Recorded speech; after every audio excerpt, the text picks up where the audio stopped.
What if I told you that even the toughest warriors,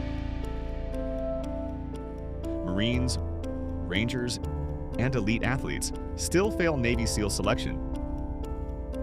This isn't just a training program, it's a calculated war of attrition designed to break you physically, mentally, and emotionally. SEAL instructors don't just want to see how strong you are, they want to see how fast you crumble. More than 75% of candidates quit, some within the first few days, others after weeks of suffering. And for those who somehow make it to the end, they don't just survive Hell Week, they become something else entirely, because the Navy SEALs aren't looking for the strongest or the fastest. They're looking for warriors who can endure the impossible, men who can be dropped into the deadliest situations on Earth and not just survive, but dominate.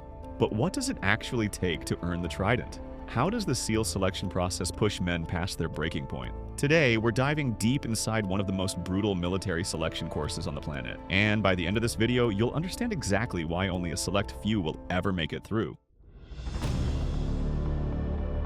The Navy SEALs aren't just another special operations unit, they're the tip of the spear, a force built for the most dangerous, most high-stakes missions on the planet. SEAL stands for sea, air, and land, because these warriors can operate anywhere, parachuting into enemy territory, diving into hostile waters, or storming targets with surgical precision. They're the US military's elite problem solvers, sent in when failure isn't an option. Their missions? Classified. Counterterrorism, hostage rescues, and deep strike operations in places most people don't even know exist. They've taken down high-value targets, infiltrated enemy strongholds, and executed impossible rescues under the cover of darkness.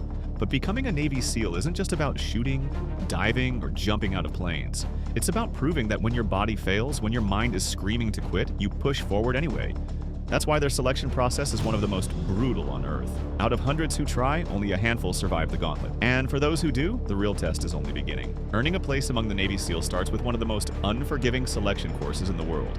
BUDS, Basic Underwater Demolition. SEAL training. This isn't just a test of endurance.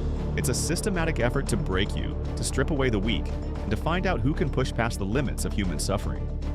BUD/S is divided into 3 phases, each designed to push candidates further into exhaustion, pain, and mental chaos. More than 75% of candidates will quit before the end. Let's break down what it actually takes to survive. Phase 1.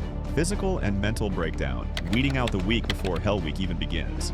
From the very first day, SEAL instructors make one thing clear: pain is the new normal. Candidates are thrown into an unrelenting cycle of brutal workouts: push-ups, sit-ups, pull-ups, miles of running on soft sand, and punishing swims in freezing ocean water. The first challenge? The infamous drown-proofing test. Recruits have their hands and feet tied and are forced to stay afloat in deep water. If you panic, you're out. It's not just about physical strength, it's about mental resilience.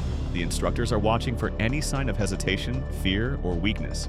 They don't care how strong you are. If you can't control your mind under pressure, you're already finished. But all of this, it's just the warm-up, because next comes Hell Week. Phase 2. Hell Week, the ultimate test of suffering. The moment that separates warriors from quitters. 5 days, no sleep, constant punishment, freezing cold. Hell Week is the most infamous part of SEAL selection, and for good reason. It's designed to break you. Candidates are forced through non-stop physical and mental torment, barely allowed a few minutes of sleep over the entire week. The moment your body collapses, the instructors are in your face screaming, "Quit now!" They want you to quit. They are giving you a way out. All you have to do is walk to the bell, ring it 3 times, and the pain stops. And that's why most men do. By the end of Hell Week, over 75% of recruits have quit. The ones who are left, they are exhausted, sleep-deprived, and broken, but they refuse to give up. And that's exactly what the SEALs are looking for. Phase 3. Tactical combat and survival training. Now the real training begins.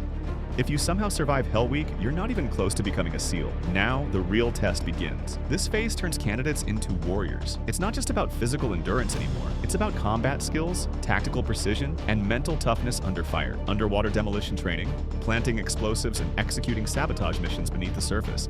Live fire combat drills, learning to move, shoot, and kill with split-second accuracy.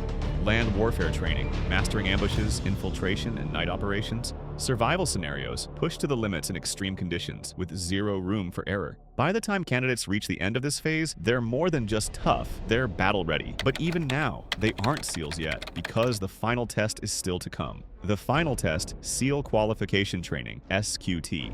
Surviving Bud S is an achievement that few can claim, but it doesn't make you a Navy SEAL. It only proves that you have the resilience to endure suffering. Now the real test begins. SEAL, Qualification Training, or SQT, is where candidates transform from broken survivors into elite warriors. It's an advanced combat school that takes everything learned in BUDS and pushes it to an entirely new level. This phase lasts 6 months and is designed to turn raw endurance into refined lethality. In SQT, candidates are no longer just surviving, they are learning to dominate the battlefield. Every lesson is built around real-world combat scenarios, because when SEALs are deployed, failure isn't an option. Close Quarters Combat, CQC, learning to clear rooms, eliminate threats, and fight in tight spaces with deadly precision. Advanced demolitions, handling and deploying explosives with pinpoint accuracy, breaching doors to collapsing enemy strongholds. Halo and Hey-Ho Parachute, jumps, high altitude, low opening, Halo and high opening, Hey-Ho freefall insertions, jumping from 30,000 feet to infiltrate enemy territory undetected. Tactical diving and underwater warfare, silent infiltration missions, combat swimming, and underwater demolition operations. Extreme survival and evasion,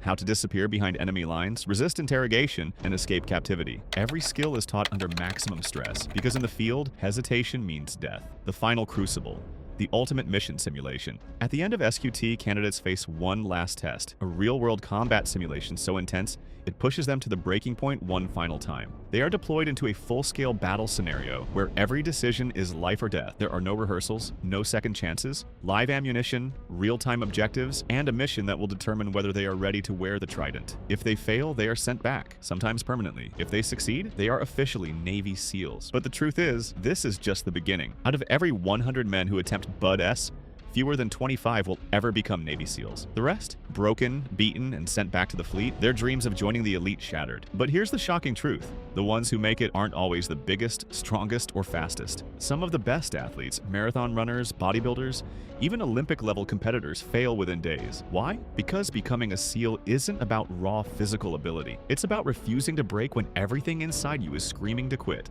The men who make it through aren't necessarily the ones who dominate every workout. They're the ones who never stop moving forward no matter how much pain they're in. They don't complain. They don't hesitate. When they want to quit, they push forward anyway. When their bodies fail, their minds keep them in the fight, and that's exactly what the SEAL instructors are looking for. Because in real combat, when you're freezing, starving, and running on no sleep, you can't afford to give up. Your team is depending on you. The mission depends on you. Even after surviving Boot S and SQT, even after earning the coveted Trident, SEALs aren't done training.